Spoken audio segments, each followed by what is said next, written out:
yang harus diklarifikasi.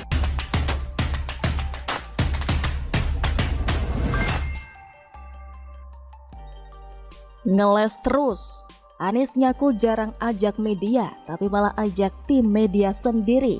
Ditulis oleh Syardi dari siwar.com. Anies tidak suka pencitraan. Apakah kalian percaya? Tentu saja tidak. Anies tidak suka publisitas. Kalian percaya? Rasanya sulit untuk percaya. Anies baru-baru ini mengaku jarang mengajak media saat belusukan mendatangi warga. Alih-alih membawa wartawan, Anies lebih sering mengajak tim medianya sendiri ketika belusukan. Menurutnya, ini adalah cara dekat dan tetap dikenal warga. Katanya, jika mengajak media, tiap kali kunjungan, warga bisa risih dan merasa jadi objek pemberitaan. Saya jarang bawa media, gubernur itu mau ketemu rakyat, bukan mau diberitakan. Minim sekali memang berita, tapi saya sedang membangun kepercayaan masyarakat, kata Anies. Dia ingin masyarakat yakin bahwa saat menemui mereka, Anies selaku gubernur betul-betul ingin bertemu, bukan sekedar mencari bahan berita. Percaya tidak? Saya langsung teringat dengan konferensi pers usai diperiksa oleh KPK. Mic bahkan disiapkan oleh timnya sendiri. Lagian, apa bedanya tidak mengajak media tapi mengajak tim media sendiri? Sama saja tujuannya untuk diposting di media sosial dan lainnya. Itu adalah bagian dari pemberitaan. Kalau memang murni tidak mau diberitakan, tidak usah bawa media sendiri. Tidak usah diliput. Dan jangan posting apapun di media sosial. Hanya orang lugu yang percaya dengan ucapan ini.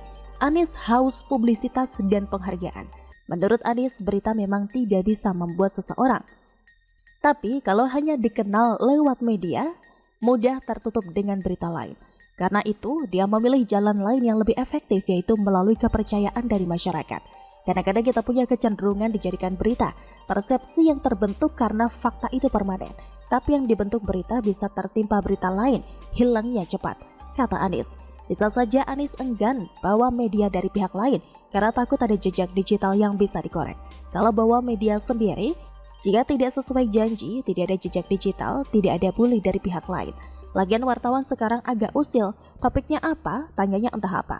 Anies takut ditanya soal polemik Formula E, di mana keberadaan pohon yang ditebang di Monas, kenapa rumah DP 0 rupiah dipangkas hingga 95%, bagaimana progres naturalisasi sungai dan lain-lain.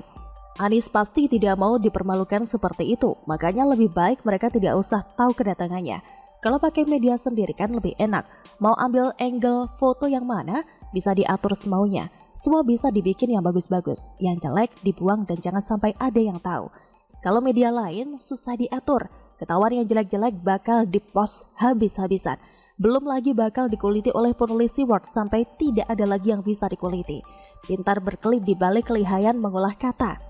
Bilang saja lebih gampang bikin settingan kalau memakai tim media sendiri. Lagi pula kalau memang beneran mau dekat dengan rakyat, tidak perlu belusukan. Buka kembali posko pengaduan di balai kota, tapi itu tidak dilakukan, malah ditutup rapat-rapat. Warga disuruh entah kemana, dipimpong sana sini. Itu sama sekali bukan konsep dekat dengan rakyat, tapi mau menjauh dari masalah, sehingga memilih tidak ingin ditemui rakyat. Atau Anies hanya mau menemui warga yang tidak punya masalah atau yang masalahnya masih bisa dia tangani. Kalau yang datang ke balai kota biasanya masalahnya rumit, kelas kakap dan butuh usaha ekstra untuk mengatasinya. Ini bukan spesialisasi Anies. Anies hanya bisa kerjakan hal yang kecil dan receh. Dan bicara tentang tim media sendiri, kalian pasti sudah tahu tentang tim relawan digital Anies atau disebut buzzer yang sudah terbentuk. Ini blunder yang dibuat sendiri oleh Musni Umar. Bukan lagi rektor, tapi mungkin banting setir jadi kepala koordinator bazar. Cuitan tersebut sudah dihapus tapi keburu menyebar kemana-mana. Jadi ucapan Anies soal media ini agak sulit dipercaya. Sama sulitnya saat kita mau percaya Anies bisa menunaikan janji kampanye. Apanya yang mau dekat dengan rakyat? Menjelang lengser baru dekat dengan rakyat. Awal menjabat jauh-jauh dari rakyat. Karena takut ketahuan tidak becus tangani aduan mereka. Bagaimana menurut Anda? Yakni Anies Baswedan dan Ahmad Heriawan bertemu di kantor DPP PKS Jakarta Minggu 30 Oktober 2022. Anies yang juga bakal capres dari Partai Nasdem membahas peluang menggandeng Aher sebagai cawapres dalam Pilpres 2024. Adapun Aher kini menjabat sebagai Ketua Majelis Syuro PKS. Dalam pertemuan juga dihadiri oleh Presiden PKS Ahmad Syaihu itu, Anies menyampaikan bahwa dirinya tidak tergesa.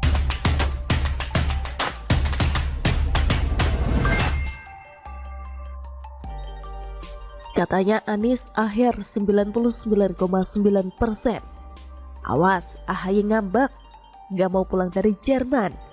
ditulis oleh Eko Wibowo dari siwar.com. Nampaknya 99,9% nyambung dengan Pak Anies.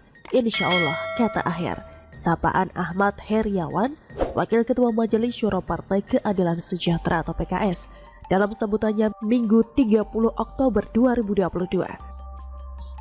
Sambutan tersebut disampaikan Aher terkait dengan partainya dan Anies Baswedan yang telah memiliki chemistry kuat menyongsong Pilpres 2024. Seperti diketahui, Anies Baswedan adalah calon presiden dari Partai Nasdem.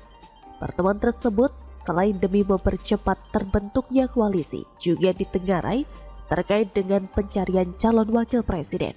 Sejauh ini, dua nama yang santer disebut, Aher dan Agus Harimurti Yudhoyono atau AHY dari Partai Demokrat. Sementara rencana koalisi akan dibentuk oleh Partai Nasdem, PKS, dan Partai Demokrat. Sementara beberapa hari yang lalu, AHY yang seakan tidak mau kalah sudah melobi langsung Surya Paloh, orang di balik kemunculan Anies sebagai capres. Di depan Surya Paloh langsung, AHY secara lugas menyatakan kesiapannya sebagai cawapres.